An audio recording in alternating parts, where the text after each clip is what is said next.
Here in the Bay Area, the news that the U.S. had forcibly removed Maduro has left many wondering what impact will we see here. This could have major implications, not just for Venezuelan Americans, but for global politics, even for oil markets.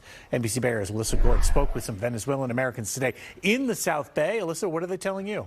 Yeah, Garvin, many wanted to come together with other Venezuelan community members in San Jose tonight. They told me that they couldn't sleep last night as they watched this whole situation develop. They said that they spent the night messaging back and forth with family and friends about it, and now they want to celebrate.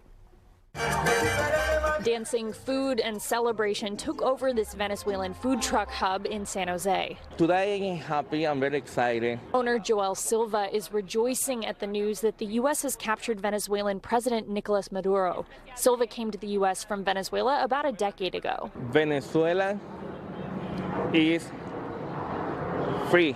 Dozens of Venezuelan Americans dropped by, some feeling overcome with emotion about this news. Hope and anger and sadness and stress. But a different scene unfolded in other places across the country, including San Francisco, where people filled the streets protesting the U.S. attack on Venezuela. We're against war, and we need that funding to come here to our communities, where we need to lower the cost of living, have stronger public education. I can't believe Trump has started yet another war for oil. Rebuild the oil infrastructure. President Donald Trump saying Saturday that removing Maduro from power will open the door to Venezuela's major oil reserves. It could create a bit more supply for the world oil market. Severin Borenstein, faculty director at UC Berkeley's Energy Institute, expects the president will ask U.S. oil companies to invest in Venezuela's oil infrastructure.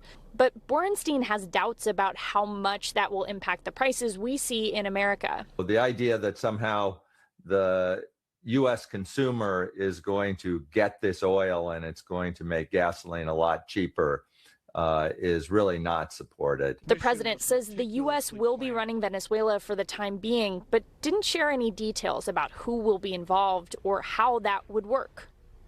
And we're already hearing about more protests against this U.S. action in Venezuela. There's another one scheduled for 3 p.m. Sunday in San Jose at the Mexican Heritage Plaza. Garvin and Gia, back to you. All right, Alyssa, thank you. Okay, local lawmakers are blasting the Trump administration's actions. State Senator Scott Wiener says while Maduro was responsible for massive harm, the president acted illegally and for all the wrong reasons. Trump violated the law by attacking Venezuela. And he's not helping Venezuelans. Trump isn't doing this to help Venezuelans. He's doing it to aggrandize his own power and to take Venezuela's resources, particularly its oil. House Speaker Emerita Nancy Pelosi released a statement saying in part Congress must be fully and immediately briefed on the strikes and regime change in Venezuela, the objectives and extent of this operation, and how the administration intends to prevent further regional fallout. We will, of course, continue to follow this story all weekend long. For the latest, head to our website, NBCBayArea.com.